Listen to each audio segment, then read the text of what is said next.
नमस्कार दोस्तों, कैसे हैं आप लोग। आशा करूँगा कि आप लोग स्वस्थ और मस्त होंगे। चलो आज स्टार्ट करते हैं क्लास 4, जिसमें हम आरबीआई के कार्यों को पढ़ेंगे।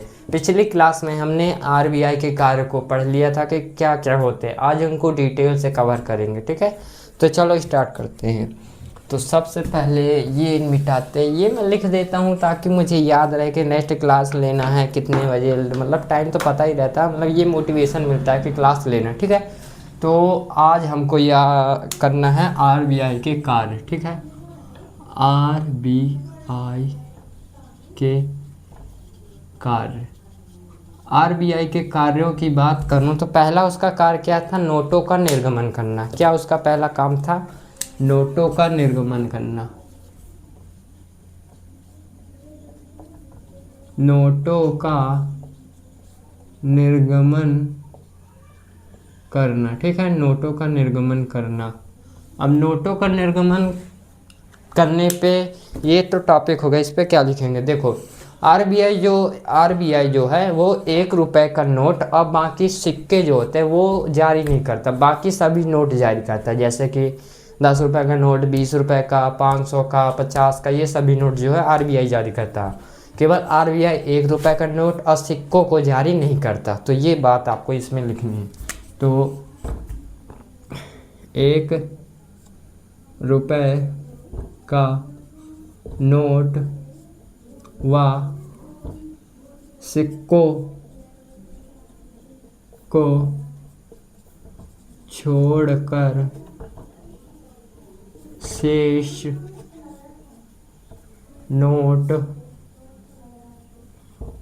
शेष नोट आरबीआई जारी करता है, ठीक है। आरबीआई 1 रुपए के नोट व सिक्कों को छोड़कर शेष नोट जो होते हैं वो जारी करता है, ठीक है। अब बात करते हैं दूसरा पॉइंट। ये तो एक पॉइंट हो गया। दूसरा पॉइंट ये होता है कि आरबीआई जो है, जब आरबीआई एक्ट बना था 1934 में, जब आरबीआई एक्ट 1934 में बना था तो उसमें एक बात कही गई थी कि एक वित्तीय वर्ष में आरबीआई 10,000 करोड़ रुपए ही जारी कर सकता है, ठीक है। मतलब कि एक वित्तीय वर्ष जो होता है 1 अप्रैल से होता है, तो उसमें जो है वह 10,000 रुपये जारी करता है, बस। तो ये बात लिखनी है। तो आरबीआई एक नहीं, शुरू से लिखते हैं, ठीक है। ये आपको ये भी याद रहेगा। आरबीआई नहीं, एक आरबीआई अधिनियम 1934 के अनुसार आरबीआई अधिनियम 1934 के अनुसार आरबीआई एक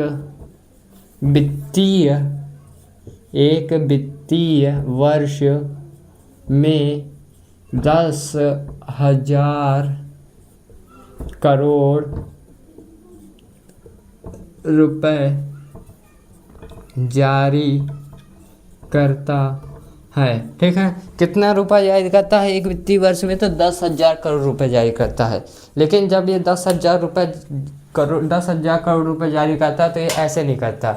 ये एक न्यूनतम आरक्षित प्रणाली को अपनाता है। कौन सी प्रणाली को? एक न्यूनतम आरक्षित प्रणाली को अपनाता है, ठीक है। तो ये हमें तीसरी बात लिखनी है और फिर हम बात करेंगे न्यूनतम आरक्षित प्रणाली क्या होती है, ठीक है। आरबीआई नोट जारी करने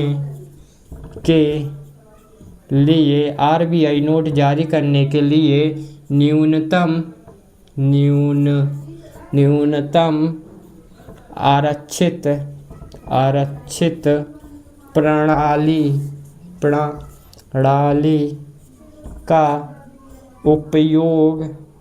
का उपयोग, ठीक है, दोनों ही उपयोग करती है, ठीक है, उपयोग करती है।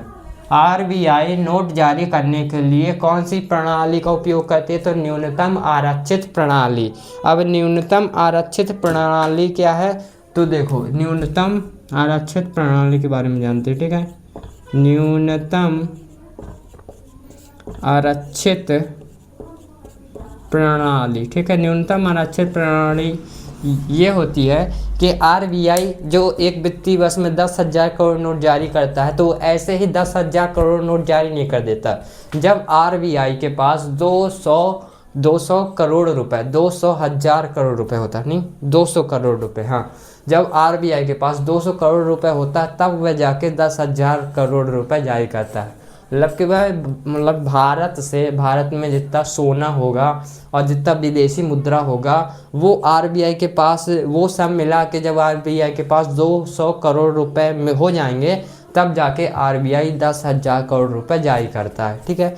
तो ये बात हमें लिखनी, देखो ये बात देखो, आरबीआई के पास कितना रुपए होना चाहिए, 200 करोड़ रुपए होना चाहिए, ठीक है। 200 करोड़ रुपए उसके पास जो है सोना, बात करूं सोना जो है, सोना 115 करोड़ रुपए का होना चाहिए। और बात करूं कि 85 करोड़ रुपए जो है, 85 करोड़ रुपए उसका विदेशी मुद्रा होना चाहिए, ठीक है। विदेशी मुद्रा उसके पास होनी चाहिए, विदेशी मुद्रा या फिर विदेशी मुद्रा हो गई या प्रतिभूति होनी चाहिए, मतलब विदेशी मुद्रा प्लस प्रतिभूति होनी चाहिए, प्रतिभूति, ठीक है। प्रतिभूति ये होती है मॉनेटरी, मतलब कि न्यूनतम आरक्षित प्रणाली। न्यूनतम आरक्षित प्रणाली ये होती है कि 200 करोड़ रुपए आरबीआई के पास होने चाहिए तब वह जाके 10,000 करोड़ रुपए जारी करता है, ठीक है। तब जाके 10,000 करोड़ रुपए जारी करेगा जब उसके पास 200 करोड़ रुपए होंगे। 200 करोड़ रुपए में उसके पास आधा सोना होगा 155 करोड़ रुपए का, और आधा 85 करोड़ रुपए उसके पास विदेशी मुद्रा होनी चाहिए या फिर प्रतिभूति होनी चाहिए या फिर भारत की मुद्रा, ठीक है। तो ये होता है नोटों का निर्गमन करने पे, ठीक है। देखो एक बार हम इसको शुरू से पढ़ते, ठीक है। नोटों का निर्गमन करना मतलब कि 1 रुपए का नोट व सिक्कों को छोड़कर आरबीआई सभी नोट जारी करता है, ठीक है। आरबीआई अधिनियम 1934 के अनुसार आरबीआई एक वित्तीय वर्ष में 10,000 करोड़ रुपए जारी करता है। कितने, एक वित्तीय वर्ष में कितने रुपए जारी करता है, तो 10,000 करोड़ रुपए। और आरबीआई नोट जारी करने के लिए न्यूनतम आरक्षित प्रणाली का उपयोग करता है। किसका उपयोग करता है, न्यूनतम आरक्षित प्रणाली का उपयोग करता है। न्यूनतम आरक्षित प्रणाली क्या है कि उसके पास 200 करोड़ रुपए होने चाहिए, जिसमें आधा सोना होना चाहिए, आधा विदेशी मुद्रा प्लस प्रतिभूति होनी चाहिए, ठीक है।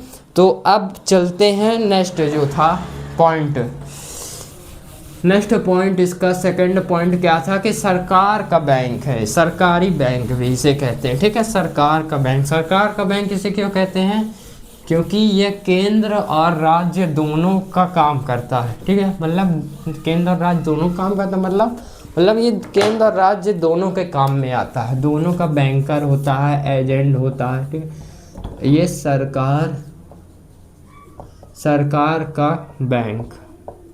सरकार का बैंक भी इसे कहते हैं। क्यों कहते हैं, क्योंकि ये आरबीआई राज्य सरकार और केंद्र सरकार दोनों का बैंकर, एजेंट और वित्तीय सलाहकार होता है, ठीक है। आरबीआई राज्य सरकार और केंद्र सरकार दोनों का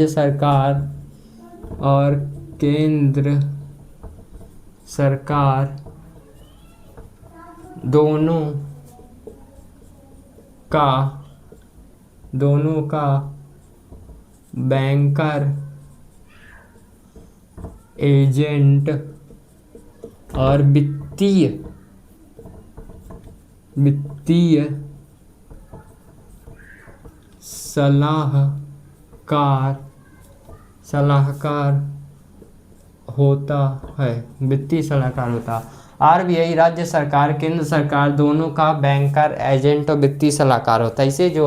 इसलिए इसे जो है सरकार का बैंक कहते हैं, ठीक है। अब इसमें एक और था कि इसे बैंकों का बैंक भी कहते हैं, ठीक है। बैंकों का बैंक इसे क्यों कहते हैं, आरबीआई को बैंकों का बैंक इसे कहते हैं। क्यों, क्योंकि ये जो अन्य बैंकों को ऋण देता है, ऋण मतलब लोन देता है, ठीक है। ये मतलब ये नहीं लिखो, आरबीआई लिखो, ठीक है, सीधे आरबीआई अन्य बैंकों, आरबीआई अन्य बैंकों को ऋण, इसको कोष्टक में लिख लेना लोन, ठीक है, लोन, लोन नहीं ऋण उपलब्ध कराता, सीधी सी बात, ऋण उपलब्ध कराता है, ठीक है। आरबीआई अन्य बैंकों को ऋण उपलब्ध कराता है, इसीलिए इसे बैंकों का बैंक कहते हैं, ठीक है। अब बात करते हैं आरबीआई क्या कहता, अन्य बैंकों को ऋण उपलब्ध कराता है, इसीलिए उसे कहते हैं, ठीक है। अब बात करते हैं आरबीआई जो है, नहीं, ये विदेशी विनिमय दर, विदेशी विनिमय दर क्या होती है, ठीक है। चौथा पॉइंट, तीसरा हो गया, चौथा विदेशी विनिमय क्या होता है उसके बारे में जानते हैं। आज आरबीआई के कार्य को पढ़ लेंगे, कल से हम स्टार्ट करेंगे नेक्स्ट टॉपिक, ठीक है। तो क्या था, विदेशी विनिमय दर, विदेशी विनिमय दर पर नियंत्रण, विदेशी विनिमय दर पर नियंत्रण करता। विदेशी विनिमय दर क्या है, विदेशी विनिमय दर जैसे आपने सुना होगा कि एक मतलब कि $1 बराबर 94 ये बढ़ता रहता है, रुपए होता है। तो मतलब हमारा एक मतलब कि $1, उनका $1 बराबर हमारे यहाँ 94 रुपये हो गए, ठीक है। लेकिन उनका $1 और हमारा 94 दोनों इक्वल बराबर होते हैं। तो क्या कहती है विदेशी विनिमय दर जो है, ये इसको नियंत्रण रखती है, ये देखते हैं कि भारत का पैसा उनके पैसा दोनों बराबर सेम रहे, दोनों ना बढ़े ना घटे, जो अगर बढ़ भी जाता है तो कोई प्रॉब्लम नहीं, ज़्यादा ना बढ़े ना घटे, ये विदेशी विनिमय दर कहलाता है, ठीक है। तो इसमें हमें ज़्यादा नहीं लिखना, इसमें आप लिख सकते हो भारतीय रुपया, भारतीय रुपया $1 बराबर, एक अमेरिकी डॉलर, अमेरिका का होता है डॉलर, ठीक है। एक अमेरिकी डॉलर बराबर कितना होगा, मतलब कि अभी मैंने देखा था तो 92 कुछ पैसे थे, ठीक है, 92-54 पैसे थे, 92-54 पैसे थे। अब भारतीय रुपया बराबर भारतीय रुपया को आप किससे, एक पाउंड से कंपेयर करते हैं, ठीक है, एक पाउंड से, ठीक है। एक भारतीय रुपया में एक पाउंड कितने का होगा, ठीक है, एक पाउंड जो है 124 का होता है, 124.08 लिख लो, ठीक है, 100 इतने का होता है, ये बात याद रखो। और भारतीय रुपयों को एक यूरो से जोड़ते हैं, भारतीय रुपया को हम एक यूरो बराबर कितना होता है, तो एक यूरो बराबर होता है 108 पॉइंट कुछ होता है, ठीक है, 108 टोटल होता है, 108 पॉइंट कुछ 22-23 होता है, 22 लिख लो, ठीक है, 108। अब बात करते हैं भारतीय रुपये को एक जापानी रुपया, जापान की मुद्रा कौन सी होती है वो बताओ, भारतीय रुपया बराबर एक जापान की होती है येन, ठीक है, येन, जापान की कितनी होती है येन। तो जापान की मुद्रा जो है भारत की मुद्रा से उसका काम है 0.98, ठीक है, 0.98 ये होता है। तो ये जो नियंत्रण रखते हैं कि भारत की मुद्रा ना विदेश की मुद्रा जो है लगभग सेम रहे, बढ़े घटे ना, ये होता है, ठीक है। अब बात करते हैं साख नियंत्रण क्या होता है। साख नियंत्रण को समझना थोड़ा ज़रूरी है, इसको आप लिख सकते हो, ठीक है, 5 मतलब देता हूँ टाइम आपको लिखने को, ठीक है, आप इसको लिख लीजिए, ठीक है। चलो अब क्या करते हैं, साख नियंत्रण को समझते हैं, साख नियंत्रण क्या होता है, ठीक है। साख नियंत्रण को समझना इम्पॉर्टेंट है और फिर उसके बाद हम उसकी मॉनेटरी पॉलिसी जो होती है, मौद्रिक नीति, उसको समझेंगे, ठीक है। साख नियंत्रण क्या होता है, आरबीआई में पढ़ते हैं साख नियंत्रण, ये टॉपिक मुझे नहीं पता कितना था, 5वां 6वां होगा शायद, ठीक है। तो ये था साख नियंत्रण, साख नियंत्रण नियंत्रण, ठीक है, साख नियंत्रण। अब साख नियंत्रण में क्या होता है कि साख नियंत्रण होता है कि मुद्रा ना बढ़े ना घटे, मुद्रा भारत में ना बढ़े ना घटे। अब बढ़ जाएगी तो क्या होगा, घट जाएगी तो क्या होगा, इसके बारे में मैं बताता हूँ आपको, ठीक है। जैसे अगर मानो कि हमारे पास मुद्रा, ठीक है, मुद्रा किसी के पास ज़्यादा है, मतलब ऊपर का साइन लगा रहा हूँ, मतलब कि बढ़ी, मतलब कि किसी परिवार के पास मुद्रा ज़्यादा है, ठीक है। अब उसके पास मुद्रा ज़्यादा है तो मांग भी ज़्यादा होगी। मांग मतलब क्या होता है, तो मांग मतलब कि ये होता है कि अगर आपके पास मुद्रा ज़्यादा है तो आपकी मांग ज़्यादा होगी, मतलब कि आपको ये लगेगा मेरे पास बहुत सारा पैसा है, मुद्रा है आपके पास, तो आप ये सोचोगे कि मैं ये भी सामान खरीद लूँ, ये भी सामान खरीद लूँ, ये भी खरीद लूँ, मतलब कि आपकी मांगें बढ़ी ना। अगर आपके पास मुद्रा बढ़ी, मतलब मुद्रा ज़्यादा है, तो आपकी मांग भी बढ़ी होंगी, आप लोग को लगेगा ये भी खरीद लूँ, वो भी खरीद लूँ, वो भी खरीद लूँ, ठीक है। अब जब ये मुद्रा ज़्यादा है, मांग ज़्यादा है, तो कीमत जो होगी, कीमत कम होगी, नहीं कीमत नहीं, कीमत को बाद में रखेंगे, ये वस्तु को लिखते हैं, ठीक है। वस्तु जो है वो कम होगी। अब वस्तु कम कहाँ से होगी, वस्तु चीज़ें आपूर्ति, वस्तु की आपूर्ति कम होगी, ठीक है, वस्तु की आपूर्ति कम होगी। अब वस्तु की आपूर्ति कैसे कम होगी, अब जैसे आपके पास पैसा ज़्यादा है तो आपकी मांग बढ़ेगी कि मुझे ये खरीदना, वो खरीदना, वो खरीदना। और जब आपकी मांग बढ़ेगी तो आप बहुत सारी चीज़ें खरीद लाओगे, और जब बहुत सारी चीज़ें खरीद लाओगे तो उस दुकान में जो है वस्तु कम जाएंगी। सीधी सी बात है कि उस दुकान में वस्तु जो है नीचे की ओर से आने, मतलब कि वस्तुएं कम जाएंगी, ठीक है। अब जब वस्तुएं कम जाएंगी तो वो ये सोचेगा कि मैंने इतने पैसे में इसको दिया और मेरी पूरी दुकान खाली हो गई और इसके पास पैसा भी ज़्यादा, तो मैं क्या करता हूँ कि अपनी वस्तु जो है मैं 5 रुपये में देता था, तो अब मैं क्या करूँगा, इसको 500 में दूंगा, ताकि ये कम खरीदेगा, ठीक है, तो इसकी मांग भी कम होगी, इसीलिए जो है वस्तु की कीमत बढ़ेगी, ठीक है, वस्तु की कीमत जो है ये बढ़ जाएगी, वस्तु की कीमत जो है बढ़ जाएगी, ठीक है, वस्तु की कीमत बढ़ जाएगी। अगर बस मुद्रा ज़्यादा है, मांग भी ज़्यादा होगी, मांग ज़्यादा होगी तो आपूर्ति कम होगी, आपूर्ति कम होगी तो मुद्रा की कीमत बढ़ जाएगी, ठीक है। मतलब कि वो पैसे, मुद्रा जो है, मुद्रा मतलब कि वस्तु की कीमत जो है बढ़ा देगी। जैसे मेरे पास एक उदाहरण बताता हूँ, मेरे पास 5,000 रुपये, ठीक है। अब मेरे पास 5,000 रुपये है तो मुझे लगता है कि मैं ये किताब भी खरीद लूँ, वो किताब भी खरीद लूँ, ठीक है। तो अब मैं दुकान पे गया तो मैंने 5,000 की लगभग 10 से 12 बुक खरीद ली, ठीक है। अब 10 से 12 बुक खरीद ली तो उसके पास बुक की कमी हो गई, और जब बुक की कमी हो गई तो वो ये सोचेगा कि मैंने इसी रेट में इसको बुक दी है, मेरे पास बुक की कमी हो गई, तो मैं क्या करता हूँ, उसके रेट बढ़ा देता हूँ, तो ये बुक कम खरीदेगा, ठीक है। लोग मतलब कि बहुत कम खरीदेंगे बुक, इसलिए जो है कीमतें बढ़ जाती हैं। अब इसी का उल्टा सोचते हैं, उल्टा मतलब कि अगर मेरे पास मुद्रा कम है, पैसे बहुत कम है, अब मेरे पास मुद्रा कम है, पैसे कम है, तो मैं चीज़ें नहीं खरीदूंगा, मेरे पास मांग जो होगी वो कम होगी, मैं चीज़ें नहीं खरीदूंगा।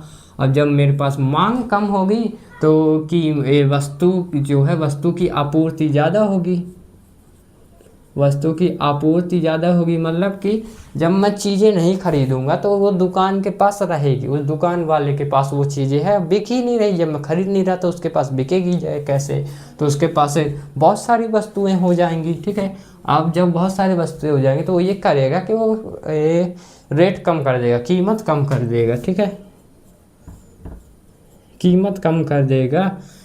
कीमत इसलिए कम कर देगा कि मैं आके ख़रीदूँ, क्योंकि मेरे पास पैसा नहीं है, तो मांग कम होगी, मतलब कि मेरे पास पैसा नहीं तो मैं चीज़ें कम खरीदूँगा, चीज़ें कम खरीदूँगा तो उसके पास बहुत सारी चीज़ें होंगी, और चीज़ें जब बहुत सारी होंगी तो वो क्या करेगा कि अपनी चीज़ें बेचने के लिए कीमत कम कर देगा मेरे लिए, क्योंकि मेरे पास पैसा कम है तो उसको कीमत कम करनी पड़ेगी।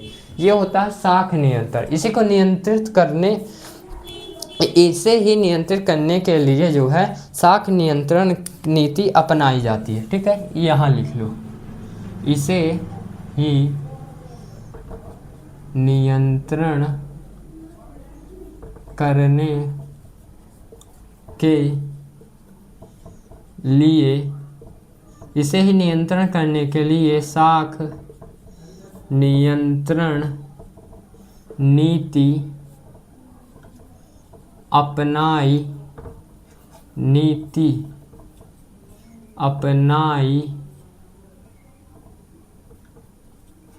जाती है।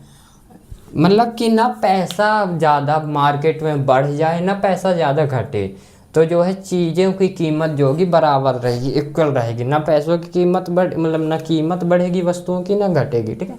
तो मार्केट में ना ज़्यादा पैसा हो ना कम पैसा हो, इसीलिए जो है साख नियंत्रण नीति का उपयोग किया जाता है, ठीक है। अब इसे ही जो वस्तुओं में कीमत बढ़ जाती है इसे मुद्रास्फीति कहते हैं। जब कीमत बढ़ जाती है, मुद्रा ज़्यादा होती, मांग कम होती है, आपूर्ति कम, मुद्रा ज़्यादा होगी, मांग ज़्यादा होगी, आपूर्ति कम होगी, कीमत बढ़ जाएगी। और कीमत जब बढ़ेगी तो इसे मुद्रास्फीति कहते हैं। मुद्रास्फीति मतलब कि मुद्राओं का बढ़ जाना, मतलब कि कीमत बढ़ जाना, ठीक है।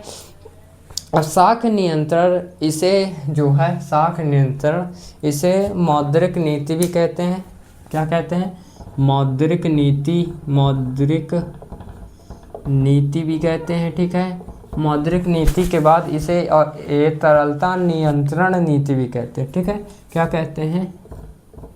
तरलता नियंत्रण नीति भी कहते हैं, ठीक है। क्या कहते हैं? साख नियंत्रण, मौद्रिक नीति, तरलता नियंत्रण नीति, ठीक है। तरलता नियंत्रण नीति, ठीक है। अब तरलता क्या होती है? तरलता मतलब ये होती है कि पैसों का बढ़ना घटना। तरलता पैसों को मान लो, तरलता बढ़ेगी मतलब कि पैसा बढ़ेगा, तरलता घटेगी मतलब पैसा घटेगा, ठीक है। तरलता को सीधे सीधे डिनोट कर दो पैसों से, ठीक है। अब तरलता को नियंत्रण करने के लिए मतलब कि जैसा कि मैंने बताया कि मुद्रा बढ़ेगी घटेगी तो ये परिणाम होंगे, तो मुद्रा को नियंत्रण करने के लिए साख नियंत्रण नीति अपनाई जाती है। तो मैं मुद्रा की जगह ये बोलता हूँ, तरलता नियंत्रण करने के लिए जो है हमें कौन सी नीति अपनानी पड़ेगी? साख नियंत्रण नीति। तरलता को नियंत्रण करने के लिए नीति का निर्माण होता है, ये लिखो, ठीक है। तरलता नियंत्रण की नीति का निर्माण तरलता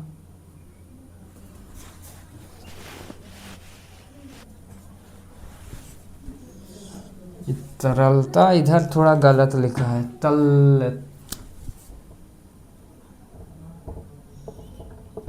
तरलता, ठीक है, सॉरी। तरलता नियंत्रण के लिए नीति का निर्माण तरलता नियंत्रण के लिए नीति का निर्माण कौन करता है? आरबीआई की मौद्रिक नीति बोल सकते हो, ठीक है। मौद्रिक नीति समिति, मौद्रिक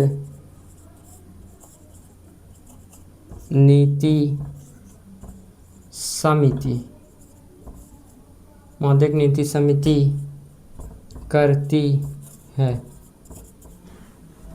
तरलता नियंत्रण के लिए नीति का निर्माण आरबीआई की मौद्रिक नीति समिति करती है, ठीक है, ये होती है।